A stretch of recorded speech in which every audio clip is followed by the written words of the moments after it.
I just went to the beach for the day. It does. It looks like I went to the beach.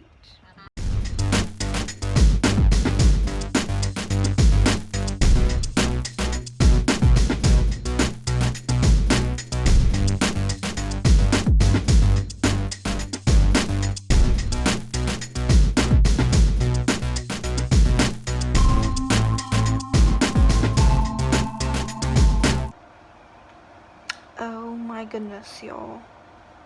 I've been woke up so many times throughout the night. This is like my second day with my AMT tube, and it leaks more than the other one. Like my shirt is just covered in bile because it just keeps leaking and leaking and leaking from around the stoma. And my stoma is bleeding and it burns. Cheyenne's GJ Chronicles. I'm on like day 2 or 3 of having my AMT G-Jet after switching from that to that from the Mickey, and I hate it. Driving me crazy. The first day, right immediately after my tube change, it felt so much better. The AMT was not resting directly on that hunk of scar tissue / granulation tissue from my 2 tube placements, since I've had 2 tubes in the same spot. That's caused some problems. I was overjoyed about that. I got to sleep through the night for the first time in months. It was wonderful. But that next day, that evening, it just started pouring stomach acid to the point where when I stand up, it's leaking out onto the floor. So I'm thinking, okay, what is the problem here? The only thing I can think of is maybe there's something wrong with the balloon. Like maybe it's got a slow leak, or the radiologist didn't put enough water in it. I pulled all the water out of that balloon and measured how much was in it, and it was fine, of course. So that next day, again, it just kept getting worse. So I filled up the balloon past its max, it's almost double.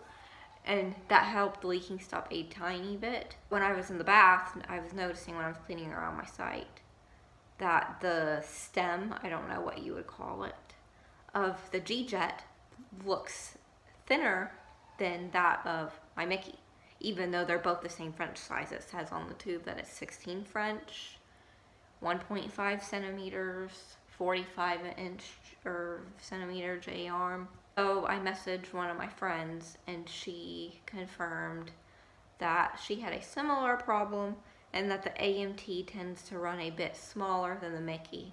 So maybe I should go up a French size. I messaged the nurse affiliated with my GI office, and she tried to put in another tube change so we can have the radiologist look at my tube and decide if we need to have the AMT and go up a size, or if I should just go back to my Mickey, or if we should do a long tube. Radiology scheduling called, and they will not let them schedule my IR for another tube change without me seeing the doctor first. My GI doctor isn't even in, and the nurse is frustrated, so she has me seeing some other GI doctor that I do not even know. Hopefully he's nice and he can confirm that I need another tube change to figure this out. I would just switch back to the Mickey, but when the Mickey sets on my abdomen, it hits that chunk of tissue, and it really, really, really hurts. I'm ready to pull this sucker out and stick an NJ tube in or something. If I did better with anesthesia, because every time I go under surgery and they use propofol, I permanently progress. I guess that's another reason why we are thinking mitochondrial disease. But when they use a different anesthesia other than propofol, I don't permanently progress. I just have severe mast cell reactions to the point where they said I need to never have another surgery again unless I'm dying. Propofol doesn't necessarily cause bad mast cell reactions. It's just more organ shutdown type thing. So I'm going crazy here. I can't sleep again. I have burns now. And this balloon, it's only been 3 days and the balloon is already wonky. I can see under my skin where once it was completely flat, now it's bulged out on one side again, which is showing me that my balloons keep getting wonky. Now, years ago, when I had a tube, it was the same thing. Once I would have the tube for a period of time, the balloons would get all messed up, and then that would cause additional pain and stuff. So up until last night, it had been completely flat and normal again, because with my Mickey it was doing this too.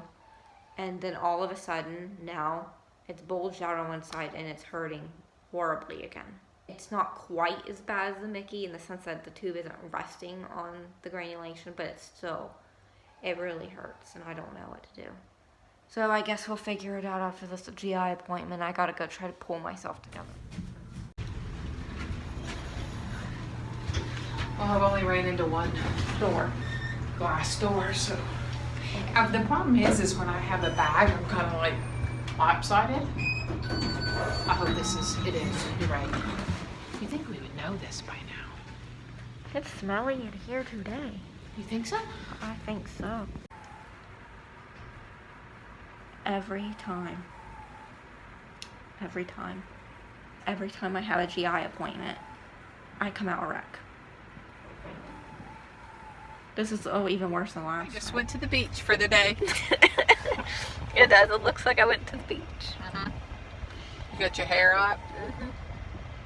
Sunglasses, a shade, a nice sunburn. We saw the fill-in doctor. They ordered to go up in a size for my GJ. Instead of the 16 French, we're going up to an 18 French, and if that doesn't work, then we're really out of ideas. And then we also brought up my constant, The car came out of nowhere. that was scary. Get in, sit down, hold on, and shut up. That's my motto. How old was I when I found that? You were young. You and Charles went out to play in that boat. You remember that old boat? And you got in there and you told him to sit down, hold on. We also brought up my constant need to vent my G-tube while I'm running J-feeds, and they didn't seem to know anything. Story of my life. They act like motility problems are complicated when they're, although they may be a little complicated, they're pretty common, I would say. Now, the initial cause for it can differ, but a GI office should definitely know about motility issues. I mean, you're not going to go see a cardiologist for it. I'm totally baffled. And they didn't even know how to order TPN. What kind of GI office doesn't know how to order TPN? And we see the best GI doctor In the area. in the area. Oh, and my MRI results came back, and I do not have the pituitary tumor That they can see. that they can see without contrast anyways. If we were to do a scan with contrast, I'm not sure if they would see the same thing, but we are not doing that. There was nothing abnormal or even kind of maybe sorta, so we're gonna leave that be. Who is ready for some deja vu? That's the truth. Like last Friday, we are on our way to get another tube change. Okay, you can tell the vlog why you're being so high-strung right now. Because I'm nervous. But why are you nervous? Let's talk about this. Everything. I feel like, am I getting splotchy? I can feel my ears heating up. Especially this one. What do you think, Selena? I'm gonna check her blood pressure. She runs really low, so.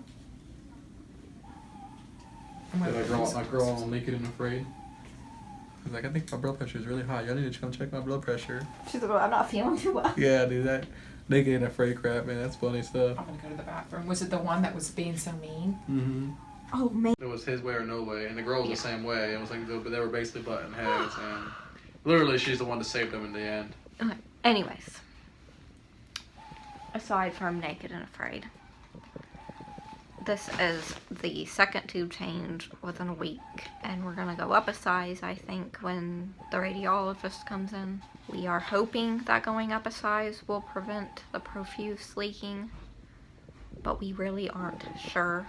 When my stoma was originally created back in Florida a couple years ago, the surgeon did not use the special measuring tool. He kind of guessed.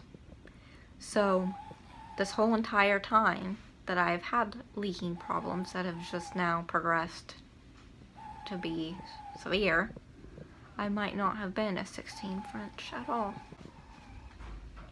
Or they could go try to put it in and the 18 won't work. And I guess that's why she's high strung. Update. How's your studying going?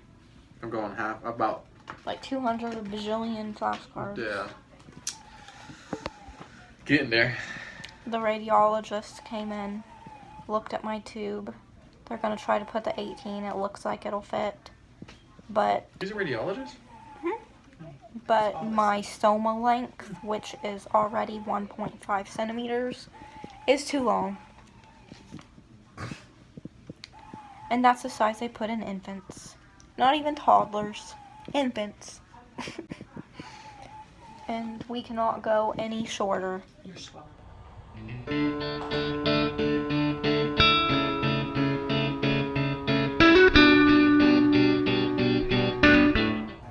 Well, I just got out of a reaction, but I got my 18 French tube. The placement went smoothly. It hasn't started leaking profusely like the other one. The tube went in without complication. They didn't even have to shove it in, so like I suspected, I've never been a 16 French this whole entire time because my surgeon in Florida just guessed because they didn't have the measuring tool. This radiologist injected a lot of air into my intestines, way more than the other radiologists do, and my intestines just can't deal as soon as I connected back to feeds. It's just not good. And then I went into a reaction from it. But I'm praying this is the ticket. I'm thankful that it's not leaking profusely like the other one. I'm sure once my burns heal now, it'll be more comfortable. And yeah, so I'm happy. Thanks for watching.